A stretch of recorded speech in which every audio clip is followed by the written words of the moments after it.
Olá, vamos continuar a cavidade oral, tá? Eu tava repensando as coisas que eu falei, tentando lembrar o que eu falei na primeira aula, para ver o que eu diria de mais importante hoje. Mas eu acho que eu vou ter que falar um pouquinho mais sobre umas coisas que eu deixei passar.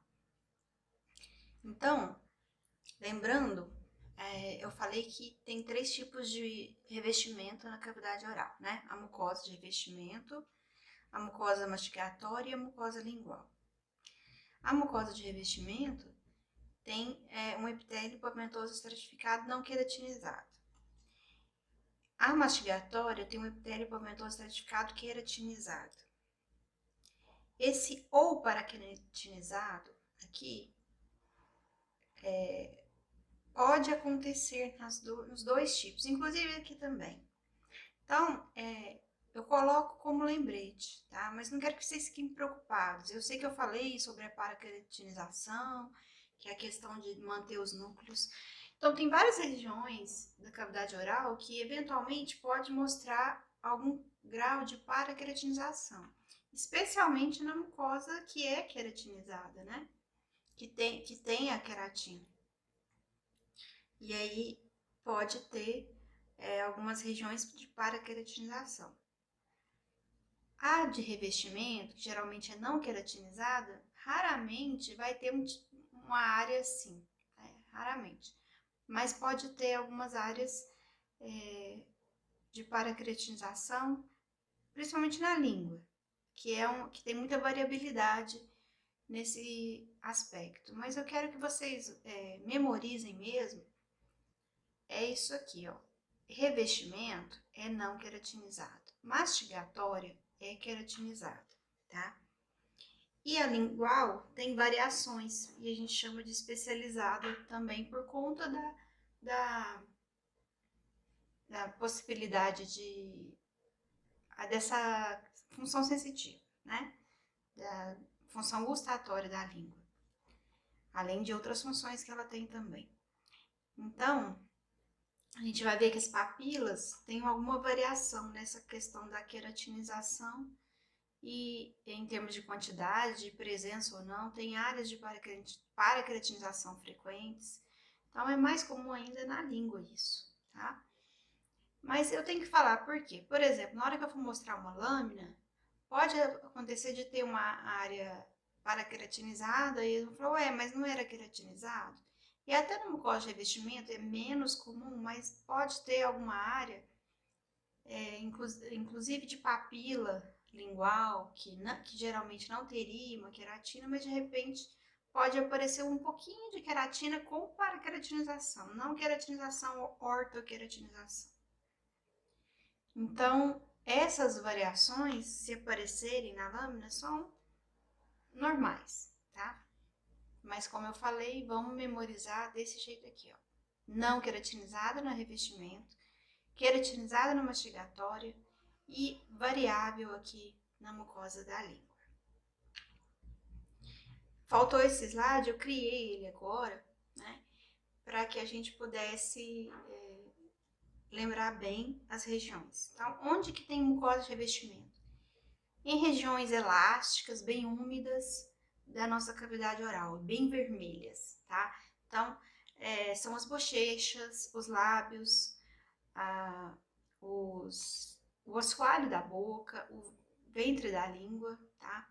Que é a parte ventral da língua é diferente do dorso, a mucosa alveolar, o palato mole, tá?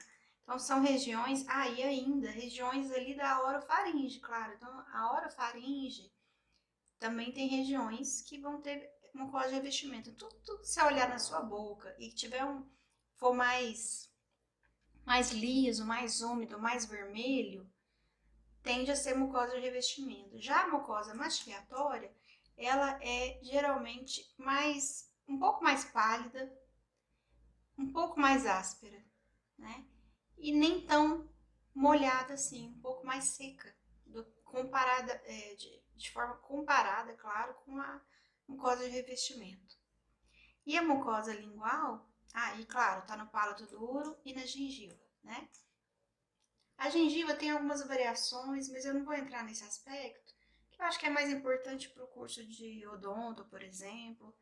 Então, entrar nos aspectos das diferentes regiões da gengiva, eu acho que não, e algumas variações de revestimento que pode ter, não é muito pertinente para o curso de medicina em si, no sentido de que a gente tem pouco tempo, né? Então, isso tem lá muito bem descrito nos livros, principalmente no ROS, né? E também você acha em alguns livros de odonto descrições mais detalhadas da anatomia, das terminologias e da histologia oral com mais detalhes região por região, tá?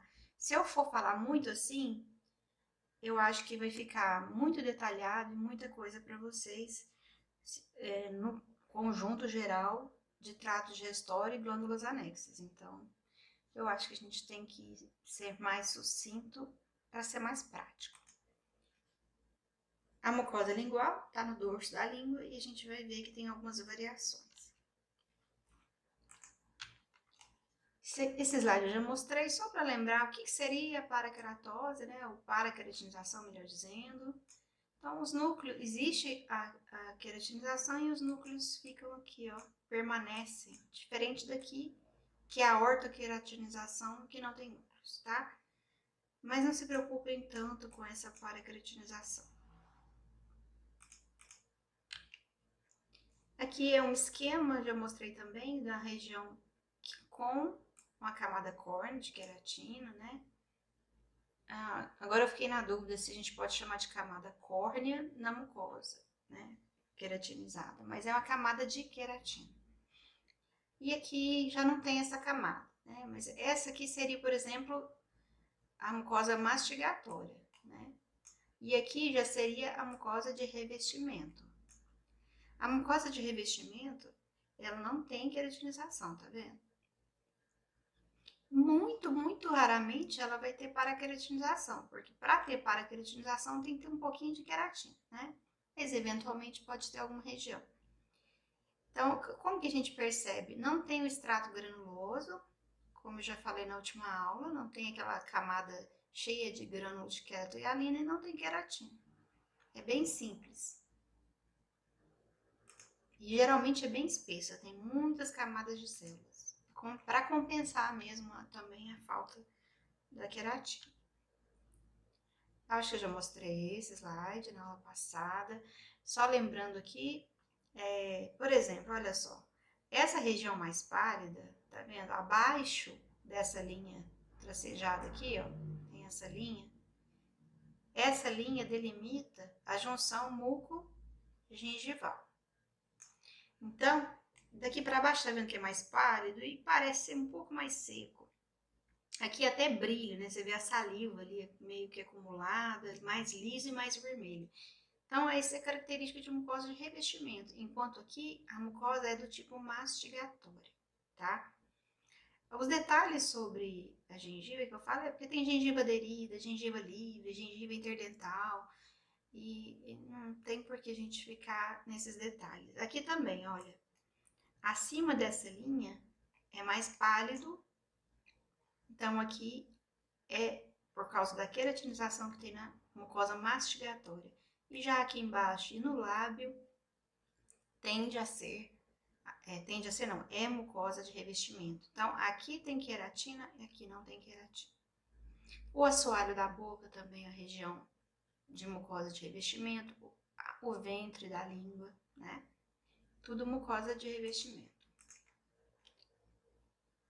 Lembrando que a mastigatória, ela precisa ter a queratina por conta do atrito constante com os alimentos.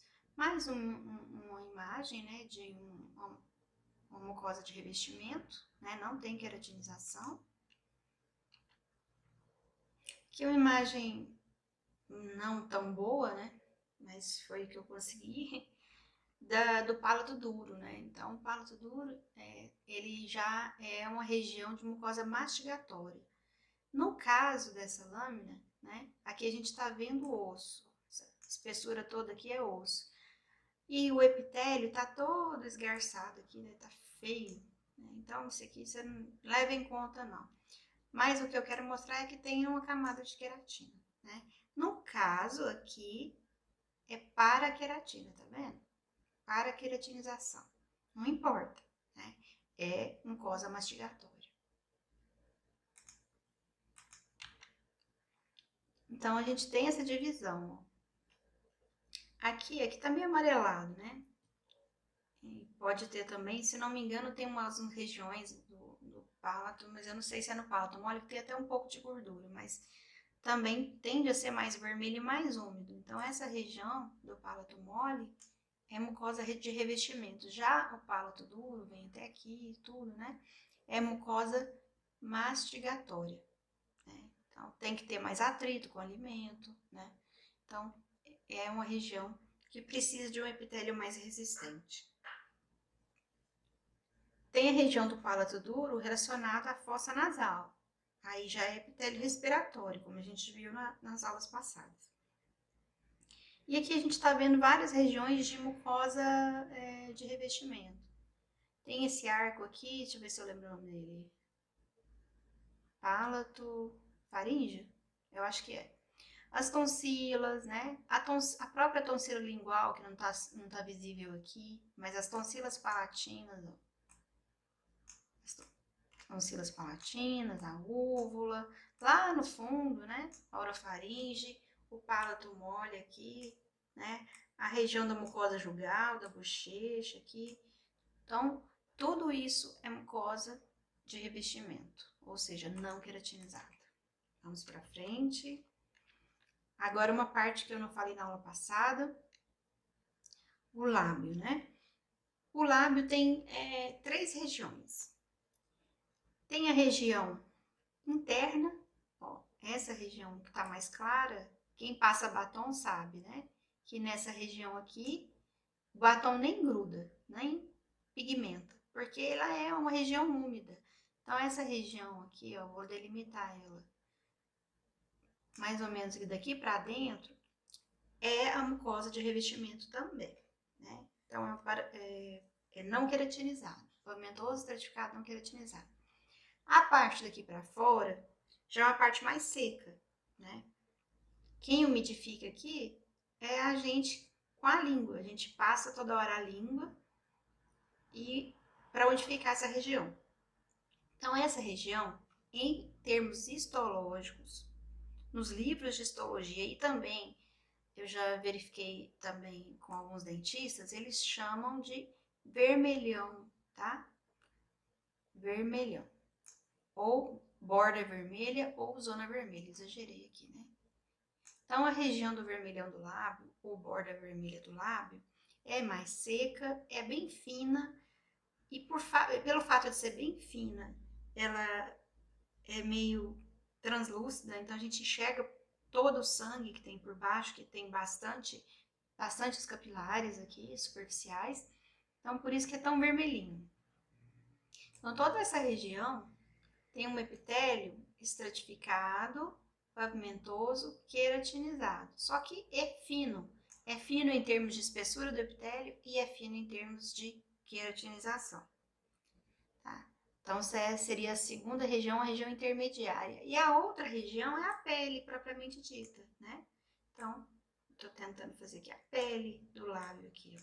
Toda essa região aqui, ó, é a pele do lábio. Então, é pele, não tem epitélio estratificado, pavimentoso, queratinizado, já com maior espessura aqui no lábio, né? Tanto é que você não enxerga muito por transparência, tem derme, né? Tem anexos cutâneos, glândulas e sudoríparas, sebáceas, né? Pelos, então é uma região diferente. Então são essas as três regiões do lábio. Eu peguei essa imagem aqui e ela fala em vermelhão úmido e vermelhão seco. Eu não sei, eu não conhecia esses termos, tá? Então, o que eu conheço é esse vermilion zone, nos livros em inglês, e em português seria zona vermelha, zona do vermelhão, que é essa área aqui. tá? Não conheço esse termo vermelhão úmido, talvez seja um termo usado por odontólogos, né? Ah, e outra coisa, na prova de anatomia, eu creio que eles não usem esse termo. Então, não usem vermelhão do lábio, zona vermelha do lábio, porque eu acho que tem outro nome na anatomia e na nomenclatura anatômica, a disciplina de anatomia usa a nomenclatura oficial anatômica, né? Então, não usem isso aqui, porque já me falaram que esse termo não é usado. E aí, se vocês colocarem isso aqui na prova, eu acho que eles podem não considerar, tá bom? Então, eu tô falando porque tá nos livros, né, de histologia, é o nome que a gente conhece, mas verifiquem depois em anatomia qual seria o nome correto para essa região, para não escreverem isso na prova de anatomia e dar algum problema em termos de nomenclatura, ok? Aqui tá a histologia do lábio, ela é bem típica. Primeiro vai ter esse formato, né? Então, um corte aqui de um lábio. A região cheia de folículos pilosos é qual? A pele, né? Então, é fácil. Além dos folículos, a gente vê, ó, glândulas, né? Glândulas sebáceas. Aqui tem glândulas sebáceas. As sudoríparas a gente não tá conseguindo enxergar direito. Tá aqui, ó. Opa. Aqui, ó, folículos pilosos, 2, né? Aqui termina a pele, tá vendo? E aqui também é outra região de transição. Então, pele, toda essa região, você vê que tem um epitélio fino. Ó, a espessura do epitélio é fina. E não dá pra ver, mas tem sim queratina aqui. Então, essa é a região da zona vermelha. Ou vermelhão, certo? E aqui a gente vê uma área com espessura maior de epitélio. Embora esteja desgarrando uma coisinha aqui, isso não é queratina, tá? É o epitélio que começou a ficar meio destruído durante o preparo da lâmina. Então, aqui não tem queratina. Então, aqui, essa região aqui, todinha, é mucosa do tipo revestimento, tá? Então, pavimentoso, estratificado, não queratinizado. Aqui, pavimentoso, estratificado, queratinizado. Pele. Aqui, pavimentoso, estratificado, queratinizado. Zona vermelha, ou vermelhão, na histologia, tá? Não sei o nome na anatomia.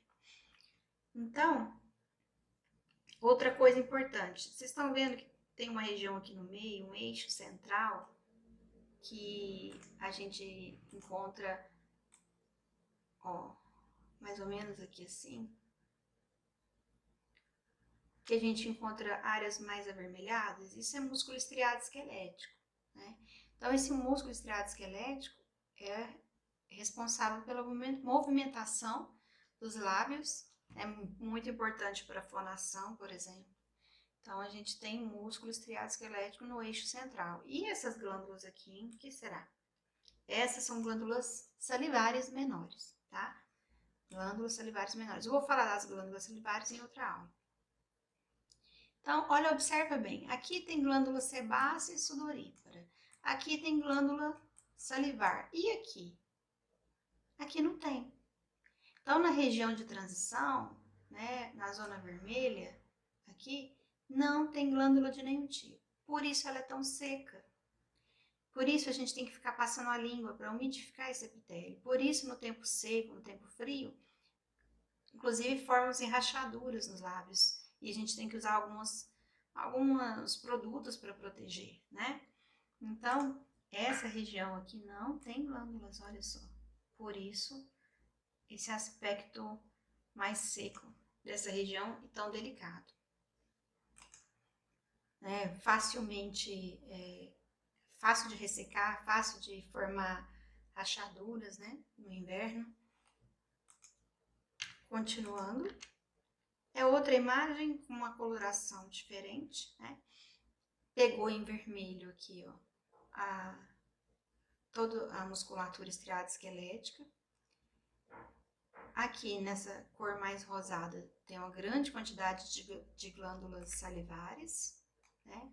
Então, essas glândulas salivares menores, né, as labiais, elas estão na porção úmida interna do lábio, né? Mucosa de revestimento aqui, não queratinizada. Aqui dá pra ver bem, ó, a divisão entre não queratinização e a partir daqui tem queratinização, tá vendo? Muito delicada, mas tem, ó.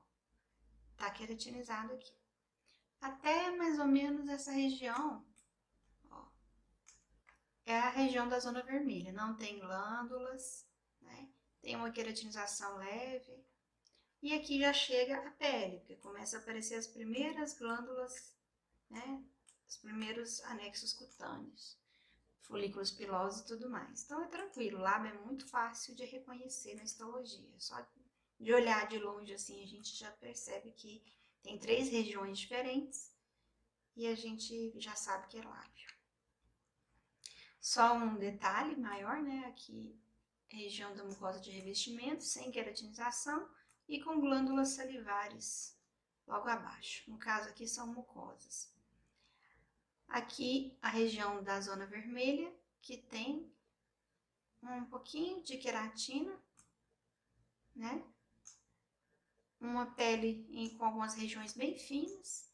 Então, os capilares, olha, eu vejo os capilares aqui, tá vendo? Ó, essas regiões brancas são os lumes de vários pequenos vasos que tem aqui. Então, o sangue contido neles é visto por transparência, né? Então, por isso que a gente tem a boca vermelha, aquela coloração vermelha no lábio. E embaixo, você nota que não tem nada de glândula. Então, aqui é a região da zona vermelha.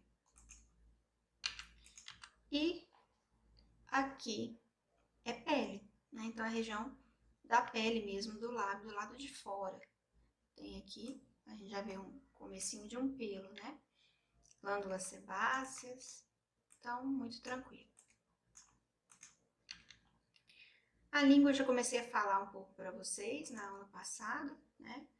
Então, a gente vai rever a questão das papilas, que eu já dei uma introduzida, que são 4 tipos, né? Interessante observar aqui que a gente tem a tonsila lingual, né, no terço, na raiz da língua, digamos assim, e nos 2 terços anteriores a gente tem essa mucosa especializada da língua, no dorso, né? Aqui tem um sulco que, se não me engano, chama sulco terminal, ou sulco terminalis, uma coisa assim. E bem nessa região do V, na frente, a gente tem as papilas circunvaladas. Vamos ver as demais papilas. Essa aqui é uma foto para observar, evidenciar essas papilas mais vermelhinhas que a gente tem aqui, que são as fungiformes. Depois eu vou falar por que elas são tão vermelhinhas, né? Então, essas bolinhas vermelhas que se concentram muito na ponta da língua são as papilas fungiformes. As papilas foliadas ficam na lateral da língua. Tá vendo que são tipo umas fendas, né? Ó, aqui tem outra, tô passando em cima, né? Então, essas papilas foliadas, elas geralmente não têm queratinização e elas têm um papel mais importante na sensibilidade gustatória de alguns animais. Nos humanos, nem tanto, né? Inclusive, nos idosos, elas vão sendo cada vez menos visíveis. Aqui está bem visível, né, as papilas circunvaladas, né? Elas são bem grandes. Mais uma vez, aqui, olha, tem umas papilas fungiformes bem visíveis, né? Olha, enormes. Então, as papilas fungiformes, elas se concentram mais na ponta, né? Mas tem também aqui atrás, né? Elas estão para todo lado, só que concentram muito na ponta. E em termos, então, de histologia, a gente vai ver a diferença de cada um. Acho que eu já mostrei, né, esse slide aqui. O que eu quero mostrar melhor é que às vezes a gente olha o desenho assim e olha, gente, olha, isso parece com isso, que parece um pouco também com isso, né? Mas não são iguais. Então é muito fácil reconhecer a filiforme, ela é pontiaguda, né? E ela é pequenininha e tem muita queratina. As outras você pode confundir na histologia porque elas têm um formato parecido. Então vocês vão ter que comparar com o que está do lado. Olha só. O que tem do lado de uma papila fungiforme? Geralmente, ela tem papilas filiformes do lado, numa proporção parecida em termos de tamanho. Então, não tem muita... Claro que essa aqui é maior, mas eu falo assim, a altura dela não é muito diferente, ó. Se você for pensar aqui, né? Ó, a altura da fungiforme, a altura da filiforme, elas são parecidas. E aqui, a valada ou circunvalada, ela é tão grande que nesse quadro nem apareceu outra papila. E tá vendo que tem um bordo em torno dela? Esse bordo aqui elevado, é porque aqui em torno dela todinho tem uma espécie de fosso, né? Como aqueles fossos dos castelos medievais, para proteger o castelo, né? Para tornar ele mais inacessível. Então, tem aqui um fosso que circunda toda a papila circunvalada, né? E olhando no desenho, até parece que esse aqui é um fosso também, mas não é, nem isso aqui, tá? Então, eu vou mostrar outras lâminas que dar para ver diferenças de forma mais significativa, ó.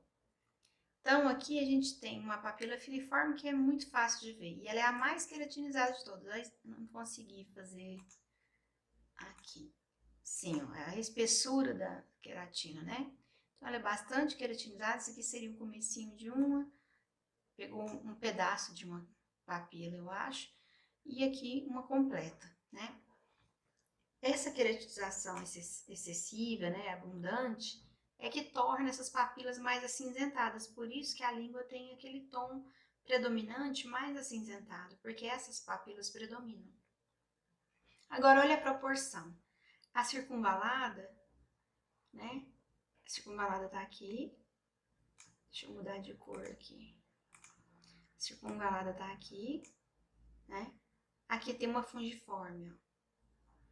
Não, cadê uma fungiforme? Seria essa aqui. Aqui outra. Tá vendo tanto que ela é menor? Né? A circunvalada é gigante, a outra é menor. E a filiforme também é pequenininha aqui, ó. Mais ou menos proporcional a uma fungiforme. E olhando aqui, já adiantando uma coisa interessante, que também ajuda a ver a papila circunvalada, é que ela é rica em glândulas serosas na base dela. As serosas são as amarelas que a gente está vendo aqui, tá? A importância de glândulas serosas e não mucosas nessa região é porque elas vão desembocar aqui no fosso da circunvalada para lavar continuamente o líquido, né, a saliva que está aqui. Porque essa saliva está repleta de substâncias gustativas, né? Então, é como no epitélio olfatório. Eu não tenho interesse de ter uma saliva grossa que fique presa aqui nesse fosso e impeça, né, novos gostos, né, de chegarem e estimularem os botões gustativos, que são abundantes nessas papilas, tá? Vamos continuar. Depois eu vou falar direitinho dessas glândulas na aula sobre glândulas. Aqui, olha a papila fungiforme, tá vendo? Proporcionalmente falando, em termos de altura, ó, ela é muito parecida com a altura da filiforme, olha, as filiformes, ó. Então, é proporcionalmente mais ou menos a mesma coisa. Então, você não tem como confundir muito com a circunvalada. Aí, com a folheada. As folheadas, geralmente, a gente pega cortes em que tem sequências de papilas folheadas. Então, se você vir uma sequência de papilas assim, provavelmente é foliada. A fungiforme, geralmente, ela está isolada no meio de umas filiformes. Então, é fácil de perceber essa diferença, tá vendo? Olha, a outra fungiforme. Fungiforme é porque tem o formato de um cogumelo, né? De um fungo. Então, tá vendo? Ó, ela tá aqui em meio a umas filiformes, certo?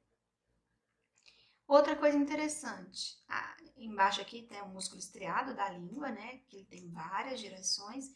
E outra coisa interessante é o quê? A gente percebe que tem um tecido conjuntivo, ele chega bem lá em cima aqui na papila fungiforme.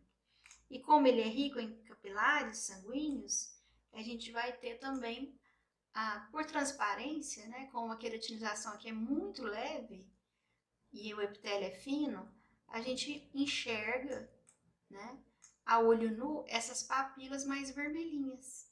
Por isso elas são tão vermelhinhas, né, aquelas bolinhas. Então vamos ver uma imagem. Não essa. Cadê, gente, a língua que estava aqui? Vamos mostrar. Aqui. Tem uma melhor. Essa. Tá vendo? Então, essa papilazinha aqui, ó, a pontinha dessa seta grosseira que eu fiz, mostra que ela é bem vermelhinha. E ela está circundada por um mar de papilas menores acinzentadas. Então, a filiforme é acinzentada e a fungiforme vermelhinha. E agora a gente entende por quê. Histologicamente, ó, a gente vê que tem capilares bem superficializados aqui nesse estroma. E aí a gente enxerga eles por transparência. Enquanto nas papilas filiformes, né, a gente tem uma camada muito grande de epiderme com muita queratina. Epiderme não, desculpa, de epitélio com muita queratina. Então, a gente entende a diferença de cor, né? A queratinização e a espessura do epitélio não permite enxergar os vasinhos que estão aqui embaixo. Não enxerga tão bem, né? Enxerga um tom róseo, mas não tão bem quanto aqui, em que o epitélio é bem fino, a queratinização é esparsa, bem delicada, e os capilares já estão bem superficializados. Seguindo em frente, olha as papilas filiformes que bonitinhas. Essas pontas delas estão voltadas geralmente para trás, ou seja, para a garganta, tá? E aqui a gente vê, né, olha, as filiformes e uma fungiforme aqui, perdida no meio delas. Então, as fungiformes geralmente estão perdidas no meio, parecem ilhas no meio de um mar de papilas filiformes. As filiformes, elas têm função mecânica, né? Causar atrito, ajudar a aderir o alimento, que vai ser macerado, vai sofrer atrito com o palato duro, que também tem queratina, e a língua vai mobilizar esse alimento, e essa formação meio de espícula, né, ajuda a que a gente consiga mover esse alimento com mais facilidade. Se a língua no dorso fosse lisa e úmida como no ventre da língua, ia ser bem difícil movimentar o alimento, né? Ele ia ficar escorregando, a gente não ia ter muito domínio sobre ele. Bom, sem querer eu terminei a gravação anterior, vou tentar juntar, se não der vai ficar dividido bem aqui nesse ponto. Continuando, a gente vai ver aqui a imagem da papila foliada, que mostra, tá vendo? Olha, é uma sequência. Então, geralmente os cortes vão pegar assim, não que não tenha outras papilas perto, mas para ficar didático, geralmente as fotos vão mostrar só uma sequência de papilas com formato de folhas, né? E elas são repletas dos tais botões gustativos, que eu ainda vou falar deles. A papila fungiforme tá aqui, né? Como eu falei, é uma ilhazinha no meio das filiformes. Tem filiforme aqui, tem filiforme aqui. E aqui tá uma papila fungiforme, mais ou menos da mesma altura que as filiformes que estão ao redor. Enquanto que a circunvalada, olha só proporcionalmente, olha a altura dessa papila, a profundidade, ela é bem profunda, né? Enquanto que a maior filiforme que a gente está enxergando, ó, é mais ou menos 1/3 da profundidade, da espessura, digamos assim, dela. Então, não tem como errar. Ela também fica em meio a outros tipos de papila, especialmente filiformes. Porém, a circunvalada ela é muito grande, né? Então, não tem como confundir com essa, que é pequena, que é muito parecida em tamanho com a filiforme, né? E também não dá para confundir com essa, que é mais quadradinha, e a gente geralmente vê fotos sequenciais, né, de papilas foliadas. E aí, que tipo de glândulas que tem? Como eu falei, as glândulas que estão predominando aqui são serosas, né? Para lavar continuamente esse fosso, para que eu tenha continuamente nova saliva chegando, né? Preciso de um líquido mais fluido, eu quero uma saliva mais fluida. A saliva, ela é um misto, né, de secreção serosa e mucosa. E nessa região predomina a secreção serosa, para que a saliva seja mais fluida e eu possa ter continuamente um fluxo, né, desse líquido para estimular os botões gustativos continuamente, para que eu possa numa sequência, né, durante a alimentação, eu bebo um suco ácido, sinto o gosto do azedo, né? Aí, de repente, como uma sobremesa em sequência, né? Então, eu tenho que ter como que eu posso dizer? Rotatividade alta da saliva contendo as substâncias gustativas aqui, para que eu possa estimular continuamente esses botões. Claro que a gente conhece aquele mapeamento clássico, né? Que a gente vê desde criança, as áreas da língua, o doce, o salgado, o azedo. Aqui e ali tem as regiões que predominam, mas na prática não é tão bem definido daquele jeito. Tem realmente aquelas zonas, mas não são tão isoladas, não tão bem definidas como aqueles mapinhas muito simples, né? Não é tão simples como aqueles mapas. Então, aqui uma sequência ó, de papilas filiformes, eu acho, nem sei se isso é humano, está parecendo de animal, né? Se você olhar a língua do gato, por exemplo, né? Quem tem gato sabe, né? A lambidinha dele, o tanto que é áspera. Então, olha, eu não sei se é língua de gato, de outro animal, se é humano, mas tá bem chamativo, né? Quais são essas aqui? Uma sequência de papilas folheadas. Então, para ver uma sequência de imagens iguais, ou é uma sequência de filiformes ou uma sequência de folheadas, né? Elas geralmente podem estar em sequência, porque as fungiformes ficam isoladas umas das outras, né? As circunvaladas também. Então, provavelmente, se você está vendo uma sequência de imagens iguais, ou é filiforme ou é folheado. E outra diferença da filiforme com as demais é que a filiforme é a única papila que não tem essas estruturas redondas aqui, ó, que são os botões gustativos, responsáveis pela capacidade de sentir os gostos, né, os variados gostos. Então, falando nos botões, aqui estão eles têm esse formato ovoide, né, bem delimitado. Você pode ver que a papila circunvalada, ela tem uma queratinização muito leve, muito delicadinha. Vou pegar a seta aqui é mais fácil. Então, a queratinização bem levezinha, né? E aqui no caso, na lateral, a gente tá vendo, na verdade, para-queratinização, né? Não importa, não esquenta com isso não. É até comum a gente ter para-queratinização aqui nesse tipo de papila. Vocês viram que a língua ela tem muita variação, né? Então, a gente está vendo aqui ó, uma papila filiforme mal cortada aqui, né? Mas você vê que ela tem bastante queratinização, enquanto a queratinização da papila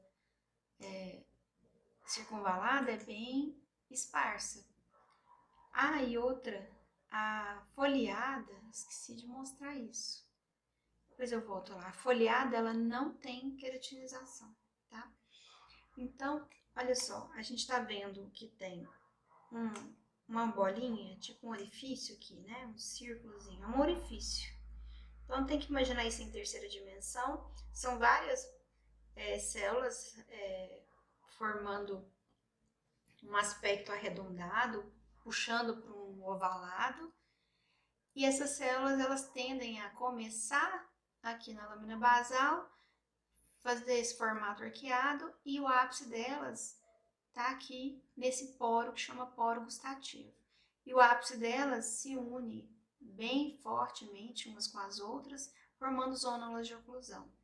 Nesse poro gustativo, a gente tem microvilosidades para aumentar, né, a área de contato desse poro, né, que vai ser a região máxima de contato e como que eu posso dizer? É onde as substâncias gustativas vão estimular mesmo as células. Então, no poro gustativo, a gente tem as microvilosidades. E aqui a gente tem 3 tipos celulares, né?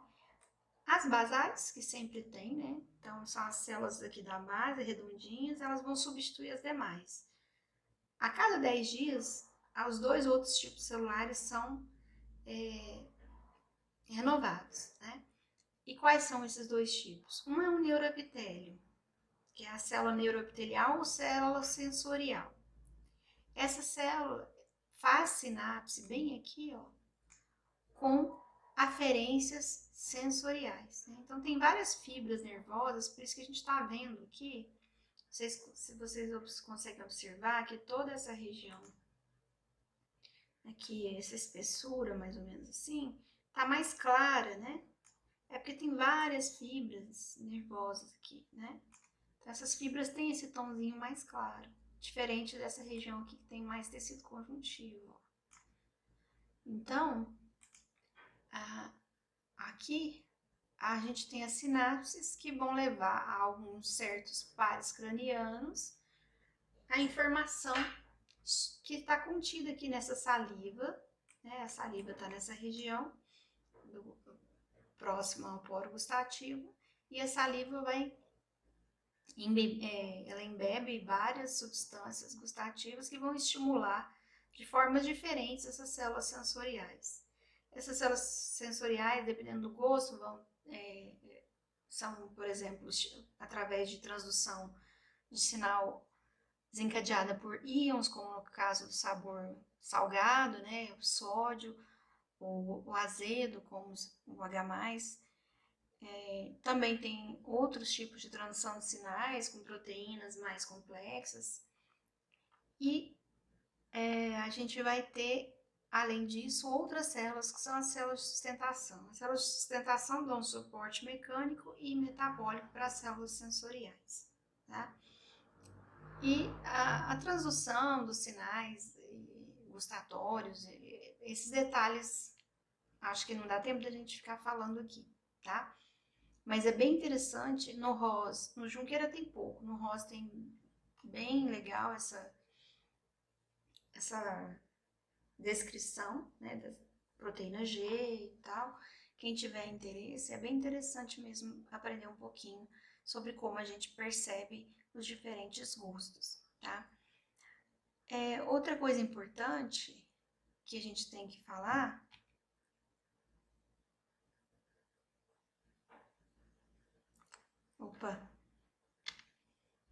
desculpa, gente, eu me distraí aqui com uma coisa. Então, outra coisa importante que a gente tem que falar é sobre os tipos de sabores, né? Então, tem aqueles 4 sabores clássicos, né? Salgado, doce, azedo e amargo, né? E tem um quinto sabor, que eu, para falar a verdade, eu não compreendo muito bem, que se chama umami ou umami, eu não sei se é umami, né? Acho que é uma palavra japonesa, não tenho certeza. Que está relacionado com o aminoácido glutamato e é descrito como sabor saboroso. Agora, eu não sei muito bem compreender isso, não. Tá? Eu tenho uma certa ignorância nesse aspecto. Mas, geralmente, glutamato é adicionado pela indústria de alimentos em alguns alimentos, né? E para realçar o sabor, né? E tá presente em algumas carnes, né? Então, seria um sabor um pouco diferenciado, que eu não saberia explicar para vocês, e muito menos entendo muito bem o que seria isso, tá? Da musculatura não tem. Então essa era para ver isso mesmo. E aqui mais um, tá fora de ordem, né? Um botão gustativo, para vocês verem a questão, olha, da organização, tá o poro gustativo aqui, as células de sustentação, eles marcaram como as mais clarinhas aqui, as células sensoriais ou neuroepitélio, com a capacidade de fazer sinapses, né, com as fibras nervosas aferentes. Você vê que tem microvilosidades aqui, se projetando para o poro gustativo, né? E aqui a gente tem a formação dos nervos, né? Então, olha só, por isso que eu falei aquela hora, as regiões mais claras, no pezinho, assim, né, do botão gustativo, são justamente a junção das fibras formando alguns nervos.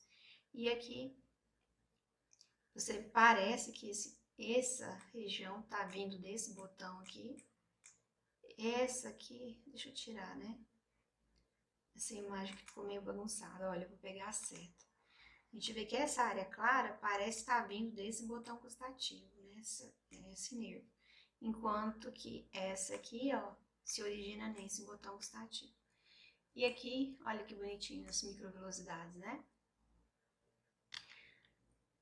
Eu voltei aqui nessa imagem para mostrar que a papila foliada não tem queratinização, tá? E ela é rica em botões gustativos também. Ah, interessante. Relembrando, as únicas que não tem botão gustativo, que a função é só mecânica, é a papila filiforme. E não tem botão gustativo só aqui, não. Né? Só nas papilas, não. Tem em algumas regiões da faringe também. Até na epiglote tem alguns botões gustativos, né? Então, eles estão espalhados em outras regiões também. E por fim, eu peguei isso de um tratado de histologia, eu não lembro agora do autor, eu até tenho ele, depois eu falo para vocês o nome do livro. Deixa eu falar agora, né? Deixa eu pesquisar aqui, só um minuto. Então, aqui o livro chama-se Tratado de Histologia, do Leslie Gardner, tá? Se alguém tiver algum interesse de pesquisar e encontrar esse livro. Enfim, ele tem esses resumos aqui que eu achei interessante para a gente poder fixar, né, quais epitélios são encontrados predominantemente em cada região. Né? Só que estava maior essa tabela, tinha outros detalhes que eu acho que deixariam vocês mais ansiosos do que realmente seriam produtivas, né? Detalhes de posição, de região anatômica, a gengiva toda detalhada. Então, eu resumi o que é importante e que tem importância prática para vocês reconhecerem, né, as estruturas e compreenderem a função delas.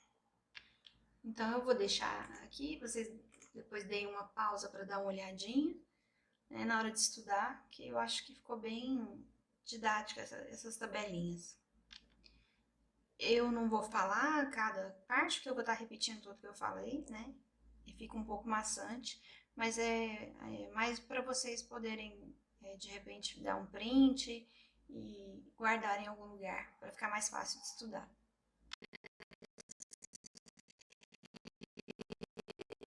Outras regiões da boca, né? E basicamente eu quero que vocês memorizem, né? Tem outras regiões da gengiva, mas memorizar que a maior parte da gengiva é do tipo mucosa mastigatória, tá? E a mucosa alveolar, que é a porção de mucosa que está um pouco acima ali da mastigatória, revestindo ainda o osso, é do tipo pavimentoso não queratinizado, tá? Mas memoriza essa, né? Principalmente a maior porção da gengiva, a gengiva visível, né? Aquela gengiva que a gente vê no sorriso, por exemplo, é principalmente mucosa mastigatória. Aí tem o palato duro, o palato mole, a úvula, o assoalho da boca, então tudo que mastigadinho para vocês estudarem depois. Deixa eu ver se tem mais. Ah, e a língua, né? Como eu falei, as diferenças entre a superfície dorsal e ventral da língua. Eu não sei se vou conseguir juntar esse vídeo com o anterior, vou tentar.